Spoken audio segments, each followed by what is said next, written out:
Magandang umaga po mga kauragon. Dito po muli si Vlog ni Manoy Uragon. Magluluto ngayon ng laing. Ang laing ni Manoy Part 2. Ayan o, mga ingredients natin ay ating luya. Tinatid ko ng pinong-pino yan.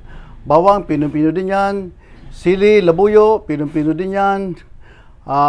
Gata. 4 na kilong gata po yan.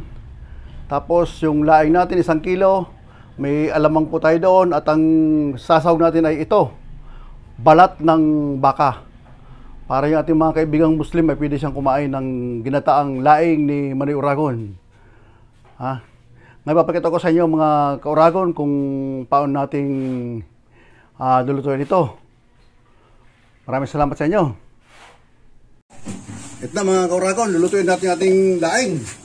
Bumuso natin mantikang kawali. Igisa mo tayo ng bawang, luya. Mainit. Kunin natin yung luya. Woohoo!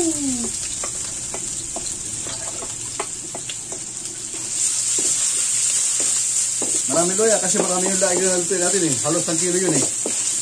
1 kilo laing. Diba yung bawang para sama-sama na sila.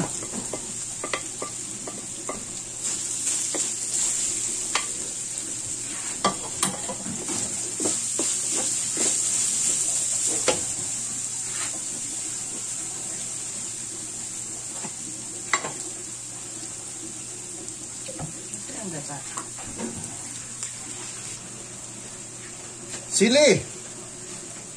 Yuhuu!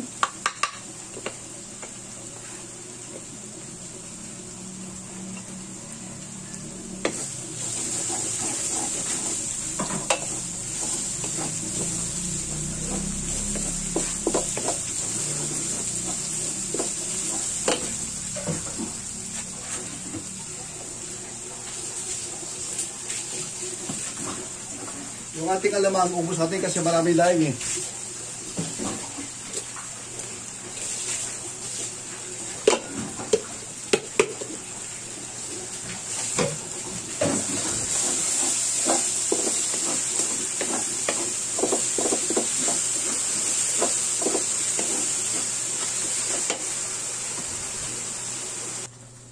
Okay, lagyan natin ang gata. Kakas natin para medyo kailangan paglagay ng gata haluin para hindi makukurta. Maraming gata yan, 5 kilong gata po yan.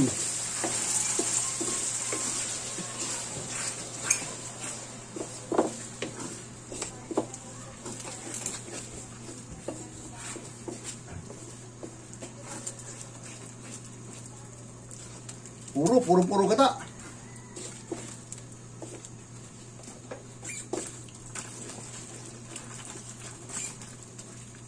Haluin natin para rin makurta.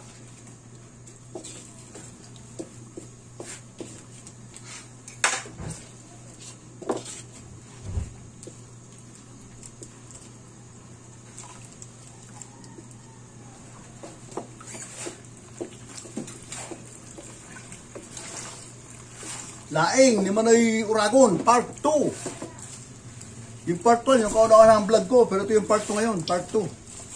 Na ibang sawag niya, balat ng baka.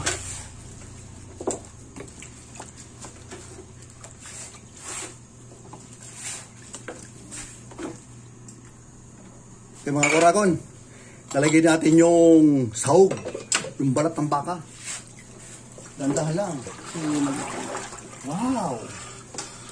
Nanilikit siya. Ayan na. Ayan na siya. Oh. Sarap siya mga kauragon. Balat ng baka po, dalagay natin. Pwede po itong halal food. Pwede pong kumain ng mga kaibigan nating Muslim. Kaya mga kauragon, lagyan natin dahon. Dahon ng laing.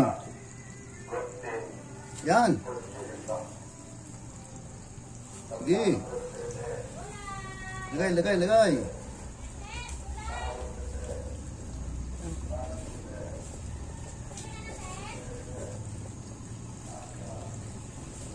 Okay, meron pa tayo. Mga 1 kilong laing po yan. Pumabain muna natin.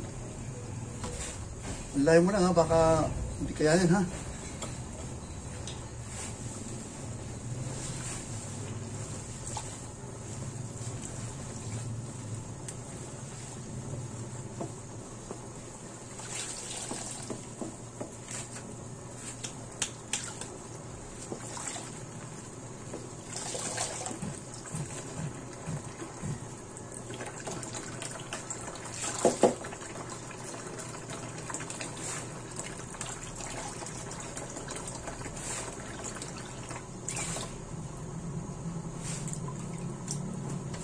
Lagay. Tama na yan. Wala, tama na yan. Sobra yan. Hirap paluin. Huwag mo nang dagdagan, tama na yan. Kasi Pagbaba niyan. hindi yung mahaba ng gusto kasi tuyo yan eh.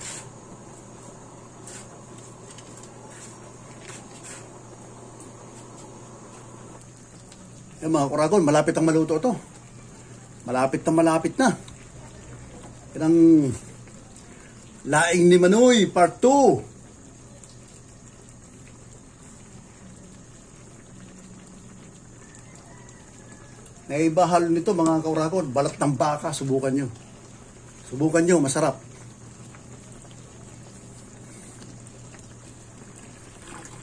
Okay mga kaurakon, ito na, finished product ng laing ni Manoy Uragon.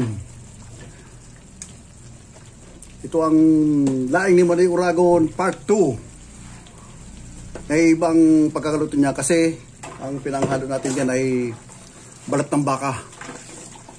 At ito ay order sa akin, gagamitin sa binyagan. Medyo may kamahaling nga lang ang gastos kasi mahal ng mga materyales ngayon.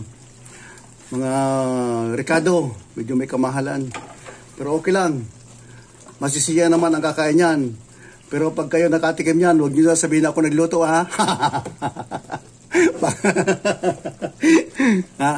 Salamat sa inyo lahat. At kumbitado tayo doon sa binyagan. Punta tayo mga sa binyagan, doon tayo magkainan. Maraming salamat sa inyo.